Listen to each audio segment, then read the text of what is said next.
பிடியதன் உருவுமை கொலமிகு கரியுடு வடிகுடு தனதடி வழிபடும் அவரிடர் கடி கணபதி வர அருளின் மிகுக்குடைய வடிவினர் பயில் வழி வளமுறைகிறேன். நிகழும் மங்களகரகமான விஸ்வாவச ஆண்டு கார்த்திகை மாதம் 15ஆம் நாள் திங்கட்கிழமையும் ஏகாதசி திதியும் ரேவதி நட்சத்திரம் சித்தியம் கூடிய சுபயோக சுபதினத்தில் இறுதியான கடைசியான டிசம்பர் மாதம் பிறக்கின்றது. நேயர்களுக்கு நிச்சயமாக எதிர்கால வருகின்ற புத்தாண்டை நோக்கி பயணிக்கின்ற நிர்வாகத்திற்கும் நேயர்களுக்கும் அட்வான்ஸ் வாழ்த்துக்களோடு தலைவணங்கி பாதம் பணிகின்றேன். இம்மாதத்தின் முக்கிய நிகழ்வுகள் 3/12/2025 திருவண்ணாமலை தீபம். காலையில் பரணி தீபம், மாலையில் நம்ம எல்லாம் அந்த ஒளி வடிவாக இருக்கின்ற அண்ணனுடைய திருக்கார்த்திகை தீபம். இதற்கு முன்னதாகவே ஒரு பதிவு தனியாக போட்டிருக்கின்ற நேயர்கள் விருப்பத்திற்கு இணங்க. அடுத்து 4/12 சர்வாலய தீபம். 5/12 கண்டிப்பாக நம்ம எல்லாம் எதிர்நோக்கிற்குள்ள ஜாதகத்துக்குரிய கடந்த காலத்தில் கடகத்தில் இருந்த குரு அதிசாரத்தோட வக்ரத்தோட மிதுனத்துக்கு ரிட்டர்ன் ஆகிறார். இவ்வளவுதான் டிசம்பர் மாதத்தில் வர்ண பகவானும் தட்பவெப்பநிலை ஏற்ப இவ்வுயிரில் வாழும் எல்லா நலங்களும் கடந்த காலத்தில் 2025 கடைசி கட்டத்தில் இருக்கின்றோம். இந்த கடைசி கட்டத்தில் எல்லோருக்கும் வரக்கூடிய புத்தாண்டில் எல்லா நலங்களும் வழங்குவதற்கும் அதற்கு முன்னெச்சரிக்கையாக இந்த டிசம்பர் மாதத்தினுடைய 12 ராசிக்குரிய பலனை பற்றி இப்போது தொகுத்து வழங்குவோம். அடுத்து நாம் காண இருப்பது கடகம். கடகம்னா என்ன?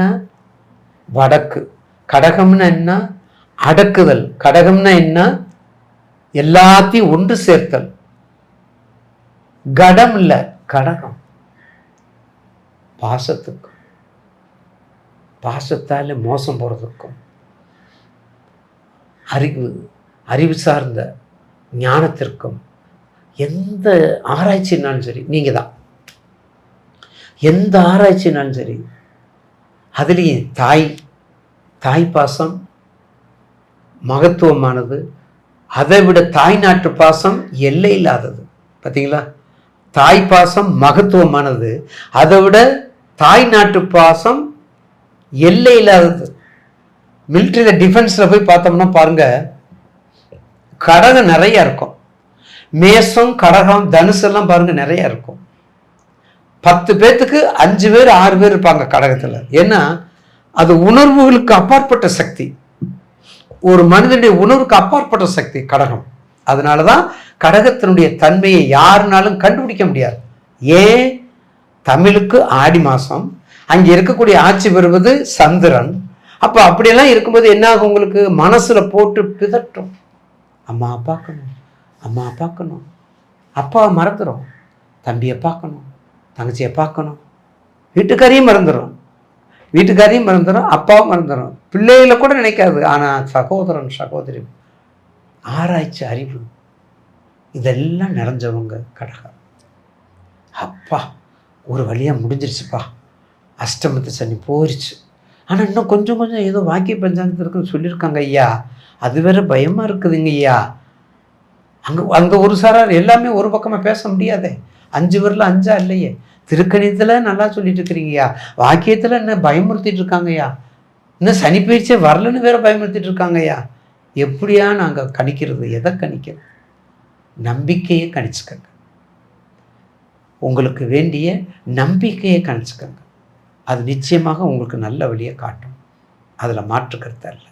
எனவே தயவுசெய்து கடகராசிக்கு உங்களுக்கு வேண்டிய தானியங்கள், உங்களுக்கு வேண்டிய தொழில், கல்வி, பிஸ்னஸ்ஸு, கமர்ஷியல், வெளிநாடு, உள்நாடு, வெளிமாற்றம், உள்நாட்டு மாற்றம், நீர் சம்பந்தப்பட்ட அனைத்து தொழிலும், மீன் சம்பந்தப்பட்ட அனைத்து தொழிலும், அப்புறம் மீன் வேற கருவாடுன்னு கேட்காதீங்க, மீன் சம்பந்தப்பட்ட அனைத்து தொழிலும், நீர் சம்பந்தப்பட்ட அனைத்து வாட்டர்கன் பிஸ்னஸ், நிர்வாகம், மருத்துவம், அலோபதி கிடையாது, அது என்னது சித்த மருத்துவம், ஹோமியோபதி, தானியங்கள், அதே மாதிரி தைலங்கள், இதெல்லாம் உங்களுக்கு உங்கள் தொழிலுக்கு வேண்டிய டெக்ஸ்டைல்ஸை கொஞ்சம் எடுத்துக்கலாம்.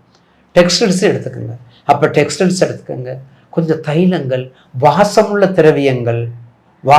திரவியங்கள் எல்லாமே உங்களுக்கு உரிய தொழில்கள். இதை விட்டுட்டு நான் ஏஜெண்டாக இருக்க போகிறேன், நான் ஏற்றுமதி இறக்குமதி பண்ண போகிறேன், அப்படியெல்லாம் போனால் அதுக்கு ஜோதிடர் பொறுப்பல்ல.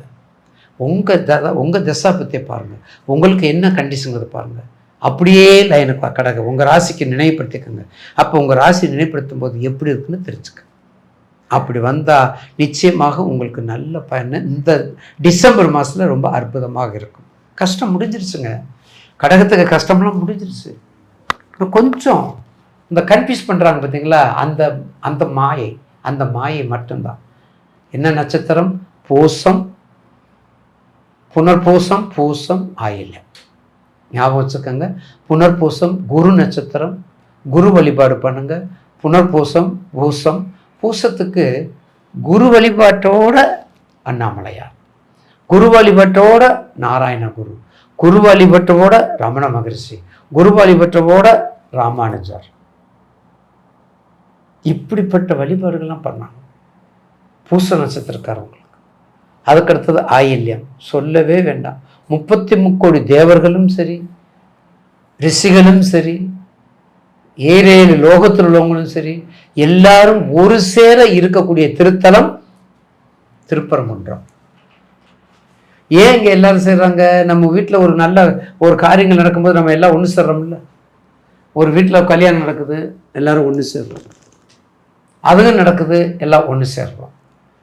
அதே போல திருப்பரங்குன்றத்தில் வள்ளி தெய்வானை தேவிகளில் தெய்வானைக்கு திருமணத்தை நடத்திய இடம் திருப்பரங்குன்றம். அந்த திருப்பரங்குன்றத்தில் அந்த திருமணத்தில் கலந்து கட்டக்கூடியவர்கள் கோடான கோடி இல்லை, ஏகப்பட்ட பேர். அப்படிப்பட்ட திருப்பரங்குன்றத்தில் ஆயில்ய நட்சத்திரத்துக்குரியவங்க போங்க. அப்போ ஆயில்ய நட்சத்திரத்துக்குரியவங்க போங்க, அற்புதமாக வேலை செய்யும். ஆஞ்சநேயர் இருக்கார், சனீஸ்வரர் இருக்கார், ஆஞ்சநேயர் இருக்கார், சனீஸ்வரர் இருக்கார், எல்லாருமே இருக்காங்க. கண்டிப்பாக உங்களுக்கு ஒரு வெற்றியை கொடுக்கும். திருப்பரங்குன்றம் ஒரு திருப்பத்தை கொடுக்கும். எத்தனையோ முருகன் ஸ்தலம் இருக்குது, எத்தனையோ முருகனுடைய நாமங்கள் இருக்குது. ஆனால் ஜெயந்திநாதருக்கும் சண்முகநாதருக்கும் வித்தியாசம் இருக்கும். எப்படி? ஜெயந்திநாதருக்கும் சண்முகநாதருக்கும் வித்தியாசம் இருக்குதுல்ல, அதே போலத்தான். ஆக திருப்பரங்குன்றம் ஆயில்யம் வாராகி கொஞ்சம் கும்பிடுங்க. ஏன்னா ஆயில்யம் என்பது கண்டிப்பாக அவளுடைய ஜென்ம நட்சத்திரம். வாராகி கும்பிட்டு வந்தால் வாழ்க்கையிலே எல்லா வளமும் பெற்று செழிப்பாக இருக்கும் என்பதில் மாற்று கருத்தல்ல.